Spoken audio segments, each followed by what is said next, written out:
Maganda rin mga bossing. So sa naghahanap ng 7-seater SUV, diesel engine, automatic transmission, so baka makonsider nyo tong ating kulay pulang Fortuner mga boss. Ito po is isang 2013 model mga bossing. Ang original na kulay na ito mga boss is kulay green ata mga boss, pero nagustuhan na papalitan ng kulay. Declared sa papel to, so wala problema mga bossing din. Sagot din natin yung transfer of ownership. So malaki binigay sa atin discount dito mga bossing. So parang good as fast break na nga to mga boss no? Yan, so sa ating mga buyers na interesado, so ito na mga bossing, 2013 model G variant na automatic transmission. Ang price nila mga bossing 750, pero yun nga sinilip ko and sabi ko is marami-rami yung issue mga boss, kaya binigay na lang sa atin ng 630,000 mga boss no. So isa-isahin natin mga bossing kung ano meron dito. So sa kanyang headlight, so wala namang basag yung kanyang mga headlight, then naka-chrome yung kanyang front grille, naka-LED lights yung kanyang projector. Medyo madilaw lang yung lens ng ating fog light. Pero yung liwanag, dilaw talaga dapat yan mga boss. Kasi nga fog light yan mga bossing. Anti-foggy yan eh. Then, eto may gas-gas sa kanyang front area. Eto mga bossing. Yan. Okay, then sa kabilang side mga boss, eto naka R80 na mags, Bridgestone ang gulong, 85% red light. Then naka-chrome yung kanyang door handle, may rim visor, may roof rail. Then hindi naka-body color yung kanyang side mirror mga boss. So isa sa issue niyan yung kanyang kabilang side na side mirror nagmamalfunction mga boss no. Yan, gumagana yung power fold and power adjust. Yan, ito mga bossing power adjust niya. Yan, then sa kabilang side power adjust din. Okay, so once lang na pinold natin mga bossing, yung pagbalik niya mga bossing, so hindi siya naglalak. So, anong nangyayari? Sumusobra yung kanyang liko mga boss, no? Ayan. Ito, pakita na rin natin para familiar yung ating viewers. Yan. So, nagka-close siya mga boss. Pero yung paglabas niya mga bossing, nawawala yung locking. Yun sobra mga boss, no? So, issue po yan pagdating dyan mga boss. Okay, then original mileage natin 145,321. Naka 2 din OG system, may wood accent dito sa kanyang dashboard. Meron siyang 12 volt socket for charging port, naka automatic climate control. So automatic transmission, leather ang upuan, may armrest yan, kulay beige yung kanyang interior tsaka ceiling. Then ito yung kanyang door panel, so may wood accent din, chrome yung kanyang door opener. So lahat naman ng window goods pa.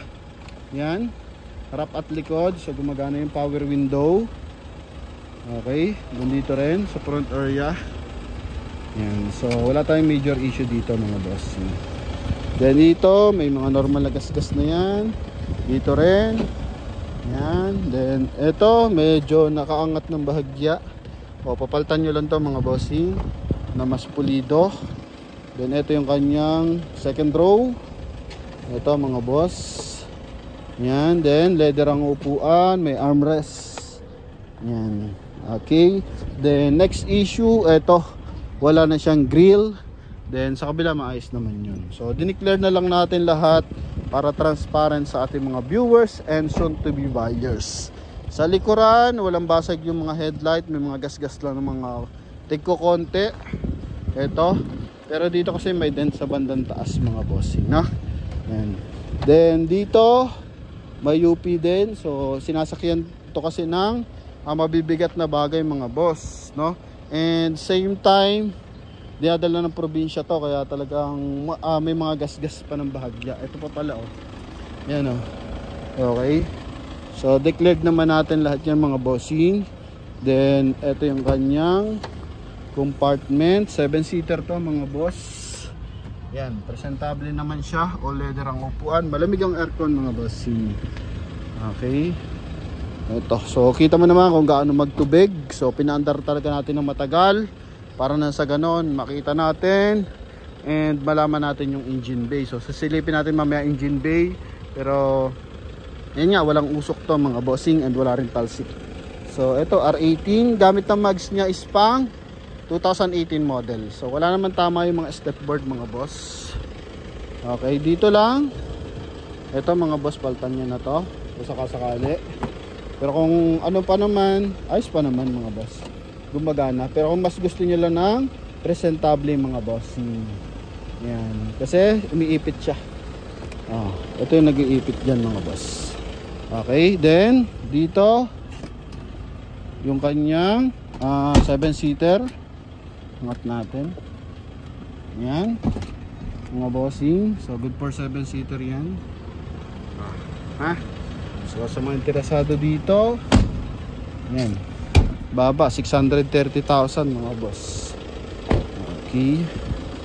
Sa mga interesado magpadala ng mekaniko, pwede para i-check na mabuti. So walang problema sa atin yan mga boss. All declared naman.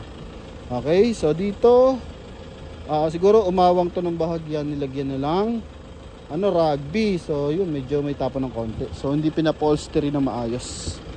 So yan. Then eto nga yung locking mga boss. Yan, yung mga locking yan.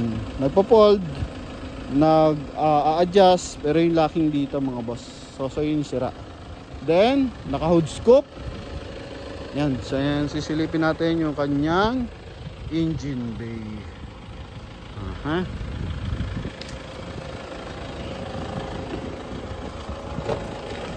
Yan. Tama ba? Dito pala mga boss. Nabuksan natin is dito sa fuel tank. Silipin natin yung kanyang engine bay.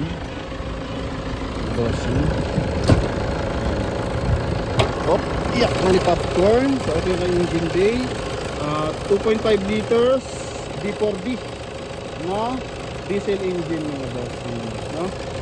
Sinilip ko na yung panel mga boss, so wala naman siyang bangga. Thank you sa ating superhero. Yun, no? Idol. Boss, 2.5 ba, no? Tama ba? 3.0 2.5. Pag 4x4 3.0, no? Yan. So walang usok, walang talsik mga boss. Baka naman bilhin mo pa para sa viewers ko to. Ang gamit niyang baterya, dynamic force, naka ABS. Yan mga boss, presentable yan mga boss, pati makina maayos. Sa test drive, maayos din ang transmission, walang kalampag yan mga boss, no? All declared issue mga boss, yun lang yung issue niyan talaga. Okay, so pwede pa rin yung magdala ng mekaniko mga boss, walang problema yan. Kutan natin ng bahagyan mga boss. Yan kung hindi kayo pihikan, eto, pwede na to. 630 kasama yung transfer of ownership mga boss. Yan, no? So yun lang mga bossing. Thank you sa ating mga followers, ating Facebook. Malapit na tayo mag 500,000 and malapit na tayo mag 100,000 sa ating YouTube channel mga bossing. So yun lamang mga boss. Thank you very much and God bless you all. Bye bye.